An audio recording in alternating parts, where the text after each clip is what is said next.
5,000 बरस तो बहुत हो गए, केवल 30 साल पीछे चले जाओगे तब भी मेहरबानी बड़ी है चरित्र की महाराज। 30 वर्ष पहले भी अगर लौट के चले जाएं तो 30 साल पहले भी बड़ी महिमा थी चरित्र की।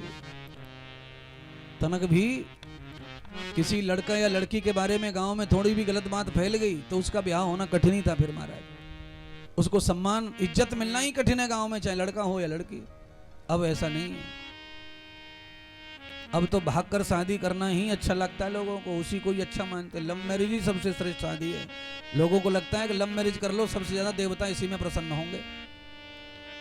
करने में कोई बुराई नहीं है, आप लव मैरिज करो, अच्छी बात है। आपके परिवार का सपोर्ट होवे तो आप अपनी पसंद का प्रेम विवाह कर लो, कोई फर्क नहीं पड़ता, करिए। पर वो प्रेम विवाह भी ऐसा होना चाहिए जिसमें कुछ लक्षण और गुण होने चाहिए। कुलक्षणी विवाह प्रेम कोई काम का नहीं है महाराज। गंदी सोच रखकर ही प्रेम विवाह हो रहा है। प्रेम विवाह पवित्रता से कोई संबंध नहीं इसका, ये तो अपवित्र ही विवाह है। और 8 प्रकार के विवाहों में इसको गंधर्व विवाह के रूप में देखा गया शास्त्रों में। 8 प्रकार के विवाह हैं, 8 प्रकार की शादियां मानी गई हैं शास्त्र में। पर उत्तम शादी कौन सी है? उत्तम शादी वो है जिसे माता पिता, दादी दादा, मौसी मौसा, मामा मामी मिल करके करते हैं, और जिसके लिए कन्यादान, गौदान और गंगादान, ये 3 दान किए जाते हैं, वो उत्तम शादी है महाराज। आदर्शम दर्शनम प्रभागते भूयः। आहा, हल्दी चढ़ने के बाद, साफ सफाई होने के बाद, फेरे और हवन पूजा होके, भमर फेरे पड़ के पति पत्नी के रूप में जब लड़का वधू दोनों हो जाते हैं, तब पहली बार एक दूसरे का चेहरा देखते हैं, उसको ही उत्तम विवाह माना गया है। श्रेष्ठ विवाह यही है, उत्तम विवाह यही है हमारा। अब बताओ, अब इस विवाह को उत्तम कैसे माने, इसको कैसे नंबर दें हम? बड़ा समस्या है इसमें तो है। ये तो विवाह के पात्र ही नहीं है लव मैरिज वाले, तो इनको तो यज्ञ मंडप में, विवाह मंडप में बिठाना ही नहीं चाहिए। ये तो मत भंग है, इनका तो चरित्र जा चुका है। ये तो शादी के मंडप में जाने की योग्यता भी इनकी नहीं है, और इनके शरीर में वो पात्रता ही नहीं बची है कि इनको अग्नि के फेरे भी कराए जाएं।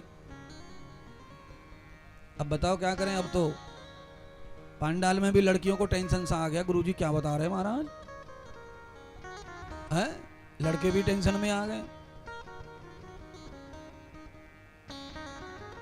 सबको ही प्रेम विवाह, सबको ही प्रेम विवाह करना है। अब तो ऐसा हो गया, आग इसी लग गई है। अब किसी को करना ही नहीं है विवाह, सबको प्रेम विवाह करना है।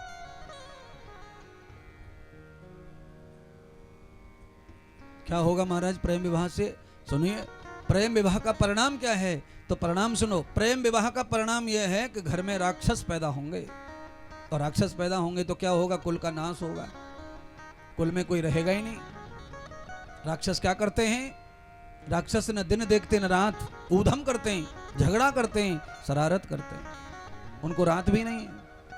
अच्छा, हमारे घरों में पहले झगड़े वगड़े होते थे तो बूढ़े बूढ़े लोग क्या बोलते, अरे अरे चुप रहो, रात हो रही, रात में मत करो, लोग सुनेंगे क्या कहेंगे, चुप रहो।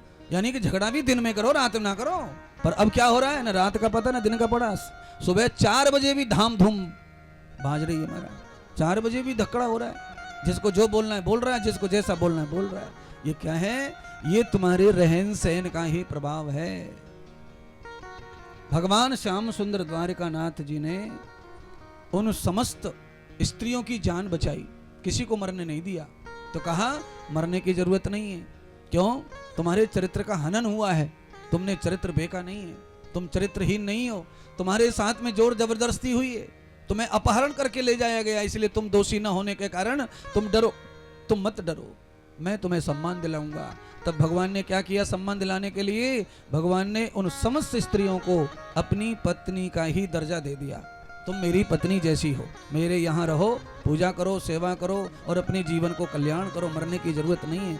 गलत काम करके मर जाना समाधान नहीं है, गलत काम करके तो सुधर जाना ही समाधान है।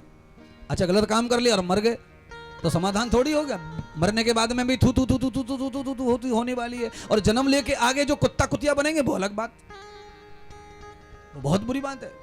और भैया बुरा काम हो करके जो आदमी यहीं भगवान के चरणों में दास दासी पति पत्नी बन जाए, भगवान का गुलाम बन जाए और यहीं रह करके भगवान का भजन करके प्राण निकाल दे तो अगले जन्म में तो साफ सुथरा हो जाएगा, अगला जन्म तो सुधर जाएगा। इसीलिए बुरा करके मरना नहीं, बुरा हो जाए तो मौका मिलने पर भगवान का ही भगत हो जाना चाहिए।